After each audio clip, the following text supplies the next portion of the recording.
recall helping Kirsten with her bike No. or anything? You don't remember any interactions with her at all?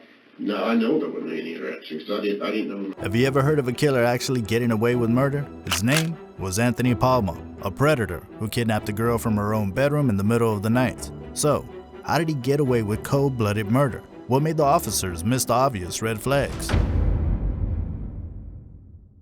On a fateful night in May 1997, 8-year-old Kirsten Hatfield disappeared from her bedroom. Kirsten was a second grader at Oklahoma's Traub Elementary School. Her mother, Shannon McCrossan, put her and her 3-year-old sister Faith to bed on May 13th, 1997, and then went to bed herself. At around 3 in the morning, Shannon heard whining coming from the bedroom, but since Faith occasionally talks in her sleep, she assumed it was her. How could she have known about the monster lurking in the neighborhood? The next morning, Shannon went into her kid's bedroom for a good morning hug, but what awaited her in the bedroom was something every parent dreads. Kirsten was missing. Her bed lays undisturbed. Shannon remembered, "I absolutely panicked. I ran back and forth from house to house. I eventually went back to the house and called 911. My 3-year-old was crying. The door was shut. I just went and opened it. I didn't even look to see she was there. And then I went back to bed. And I didn't shut their door before they went down." The investigators flocked to the house. On entering the bedroom, they immediately observed that the window was shut, but not locked. To their shock, they discovered a few blood stains on the bedroom windowsill. In the backyard, police discovered further blood on a 6-foot-tall wooden fence. Additionally, they found something else they dreaded: Kirsten's pants. In the backyard by the fence, it was confirmed Kirsten had been kidnapped. Missing person flyers were circulated. Kirsten was reported as being about 4 foot tall and 55 pounds. She had long brown hair and brown eyes. She was sporting a white t-shirt with lettering when she was last seen. The days passed slowly without any new information, and the detectives were at a loss. After a while, the weeks became months, but Kirsten was still gone. Once it became clear that she wasn't in the area, in July, the ground searches were stopped. But still, there was blood on the window and fence. It was a concerning discovery. Was the kid hurt? But the test results came back negative. The blood was not Kirsten's. Then whose was it? How does blood mysteriously appear on someone's windowsill? With the advancement of technologies, the closed Kirsten's case was opened again by Detective Miller. The samples of blood from the windowsill and Kirsten's pants were taken and stored for this exact time. The unsolved cold case finally found light in October 2015. Just 2 blocks away from Kirsten's home, there lived a 56-year-old man, Anthony Joseph Palma. DNA samples of neighborhood people were taken and DNA testing proved once and for all that the 56-year-old Palma was not the friendly neighbor they thought he was. The blood from Kirsten's pants in the backyard and on the windowsill of her bedroom both had Palma's DNA. It was a 1 to 293 sextillion match. Palma was interviewed at the time Kirsten vanished, just like every other man in the neighborhood, but he was never arrested or even indicted. How did he maintain to evade the smartest of detectives? He joined the search parties, provided help for them, and promised everything for locating Kirsten. After 17 years, there was a hint. An important lead in the Kirsten Hatfield missing case. Palma was called in for questioning, but he just rejected every possible theory by the police. He was very cooperative during the interrogation, but nothing could be extracted from Palma. He stood his ground that he never had interaction with this kid. Do you remember ever, like, giving food to Kirsten Oh, or no. talking to Kirsten? No. Was she ever at your house? No. Anything like that? Okay. But you can't hide the truth for a long time. Soon, some contradictions were found in Palma's responses. He was distancing himself from any question about Kirsten Hatfield and made sure he didn't utter her name. Do you recall helping Kirsten with her bike No. or anything? You don't remember any interactions with her at all? No, I know there wasn't any interactions. I didn't know. Palma went as far as to say that he has never been in Kirsten's house or surroundings. Little did he know, he was making a huge mistake. Palma was unaware of the DNA match, and the officers were trying to see if there is any way for his blood or DNA to be at Shannon's property. But Palma, in his hurry to distance himself from the family, let a loophole slide. Been over there mowing for Shannon or No, working on never. her property or... Okay.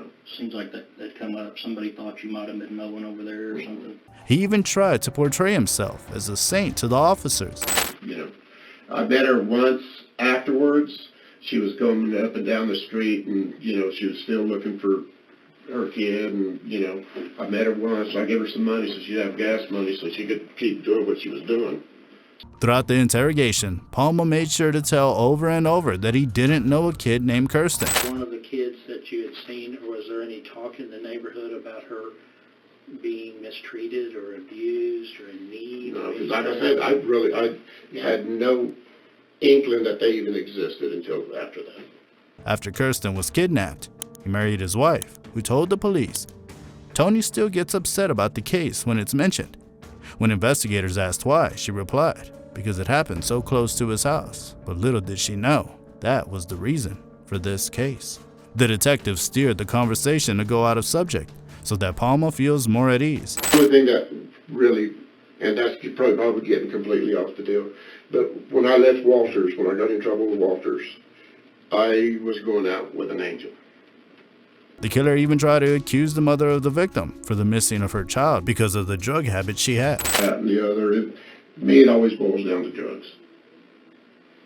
You know, I heard that she was on meth and cocaine. And he tried to draw himself as the compassionate person who was loved by the kids in the block. The detectives were not moved by his stories, and just like that, they hit Palma with the DNA news.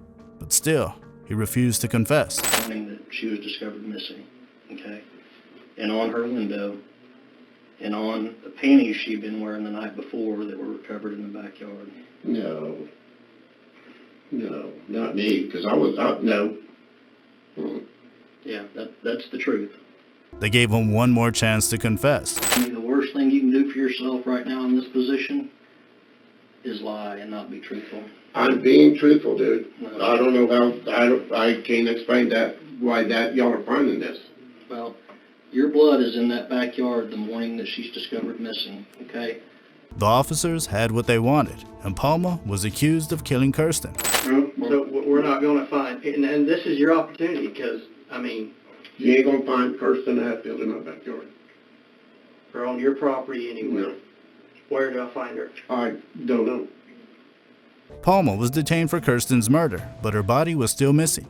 Naturally, Palma's home was the first location they wanted to search, but they found nothing there. But sadly, this was not Palma's first arrest. He has been evading arrest for a number of sexual assaults. Palma broke into his girlfriend's house in the middle of the night in 1979 using a bedroom window.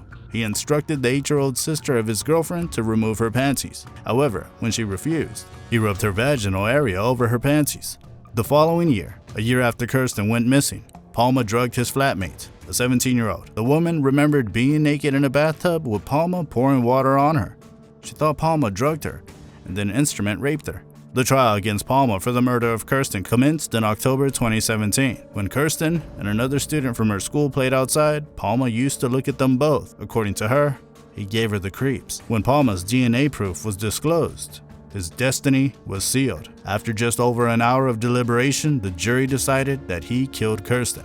Palma was given a life sentence without the possibility of release after the sentencing phase. But Palma would only spend a portion of the sentence, less than 2 years. The month after, while in prison, Palma made an attempt to end his life. He cut his wrists, but the wounds weren't serious enough to require hospitalization.